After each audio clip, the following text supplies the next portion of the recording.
હવામાન વિભાગની આગાહી મુજબ ગુજરાતમાં હવે ધીરે ધીરે તાપમાનનો પારો ગગડતા ઠંડીનું પ્રમાણ વધી શકે છે. ખાસ કરીને ઉત્તર ગુજરાત અને કચ્છમાં રાત્રિનું તાપમાન 9 થી 8 ડિગ્રી સુધી ગગડે તેવી શક્યતા છે, જેથી ઉત્તર ગુજરાતના જિલ્લામાં અને કચ્છમાં હાડ થીજાવતી ઠંડીનો અનુભવ 15 જાન્યુઆરી સુધી થઈ શકે છે. ઉપરાંત સૌરાષ્ટ્રના કેટલાક જિલ્લામાં પણ તાપમાનનો પારો નીચે જતા ઠંડીનું પ્રમાણ વધી શકે છે. જમ્મુ કાશ્મીરમાં હિમવર્ષા થતાં રાજ્યમાં જાન્યુઆરી મહિનો ઠંડો રહે તેવી શક્યતા છે. મધ્ય ગુજરાતની વાત કરીએ તો અહીં આકરી ઠંડીના કોઈ સંકેત નથી, પરંતુ હા, રાત્રે અને વહેલી સવારે ઠંડા પવનની સાથે ઠંડીનો થોડો અનુભવ થઈ શકે છે.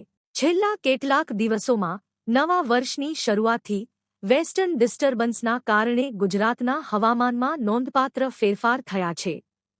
ખાસ કરીને દક્ષિણ ગુજરાતના કેટલાક જિલ્લામાં વાદળછાયા વાતાવરણ વચ્ચે હળવા ઝાપટા આવ્યા હતા. જો કે આ કમોસમી વરસાદ પછી ગુજરાતમાં નવી શીત લહેર શરૂ થવાના સંકેતો છે. હવામાન વિભાગે આગામી 7 દિવસ માટે રાજ્ય માટે પ્રમાણસર ઠંડીની આગાહી કરી છે. ઉત્તર ભારતની વાત કરીએ તો ઉત્તર ભારતમાં હાલ દિવસોમાં ભારે ઠંડી પડી રહી છે.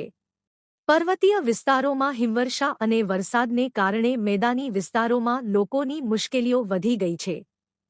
ભારતીય હવામાન વિભાગ આગામી થોડા દિવસો માટે ઉત્તર ભારતના ઘણા રાજ્યોમાં ખૂબ જ ગાઢ ધુમ્મસ, શીત લહેર અને ઠંડા દિવસની ચેતવણી જાહેર કરી છે. હવામાન વિભાગના જણાવ્યા અનુસાર આગામી 4 થી 5 દિવસ માટે પંજાબ, દિલ્હી, હરિયાણા, ચંદીગઢ, ઉત્તર પ્રદેશ, બિહાર અને ઓડિશામાં તીવ્ર ધુમ્મસ રહેવાની શક્યતા છે. વધુમાં આગામી 6 થી 7 દિવસ માટે હિમાચલ પ્રદેશ, બિહાર, પંજાબ, દિલ્હી, ઉત્તર પ્રદેશ અને રાજસ્થાનમાં ઠંડીનું મોજું આવવાની આગાહી કરવામાં આવી છે. દિલ્હીનું હવામાનનું વર્ષ શરૂ થતાં જ રાજધાની દિલ્હીમાં ભારે ઠંડી પડી રહી છે. હવામાન વિભાગના જણાવ્યા અનુસાર 3 જાન્યુઆરીએ આકાશ મોટે ભાગે સ્વચ્છ રહેશે. સવારે ઘણા વિસ્તારોમાં ધુમ્મસ રહેશે અને કેટલાક વિસ્તારોમાં ગાઢ ધુમ્મસ રહેશે. 10 કિલોમીટર પ્રતિ કલાકની ઝડપે પવન ફૂંકાશે. ઉત્તર પ્રદેશમાં શીત લહેરની ચેતવણી આજે 3 જાન્યુઆરી સવારે અને રાત્રે ઉત્તર પ્રદેશના ઘણા વિસ્તારોમાં ગાઢ ધુમ્મસની આગાહી છે. હવામાન વિભાગના જણાવ્યા અનુસાર 6 થી 9 જાન્યુઆરી દરમિયાન ઉત્તર પ્રદેશમાં શીત લહેરની આગાહી છે. આજે શનિવારે ઠંડી વધુ તીવ્ર બનવાની અપેક્ષા છે. ઉત્તર પ્રદેશને અડીને આવેલા બિહારમાં પણ તીવ્ર ઠંડી પડી રહી છે. રાત્રિ અને સવારે ખૂબ જ ગાઢ ધુમ્મસની આગાહી છે.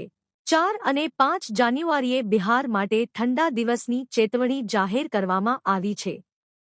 હિમાચલમાં તાપમાન માઇનસ સુધી પહોંચી ગયું છે. હિમાચલના ઘણા વિસ્તારોમાં હળવો વરસાદ અને હિમવર્ષા જોવા મળી હતી, જેના કારણે રાજ્યના ઘણા વિસ્તારોમાં તાપમાન 0 થી નીચે ગયું હતું. કુલ્લુ મનાલીની વાત કરીએ તો હવામાન સાફ થયા પછી ઉપરના ભાગોમાં રસ્તાઓ પર બરફ જામવા લાગ્યો છે.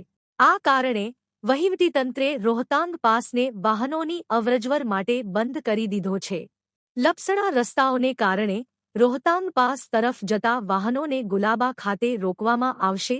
શિમલાના હવામાન કેન્દ્રના વૈજ્ઞાનિક સંદીપ શર્માના જણાવ્યા અનુસાર 8 જાન્યુઆરી સુધી રાજ્યના મોટાભાગના વિસ્તારોમાં હવામાન સ્વચ્છ રહેશે. જો કે 6 જાન્યુઆરીએ રાજ્યના ઊંચા પર્વતો પર છૂટાછવાયા સ્થળોએ હળવો વરસાદ અને હિમવર્ષા થવાની સંભાવના છે.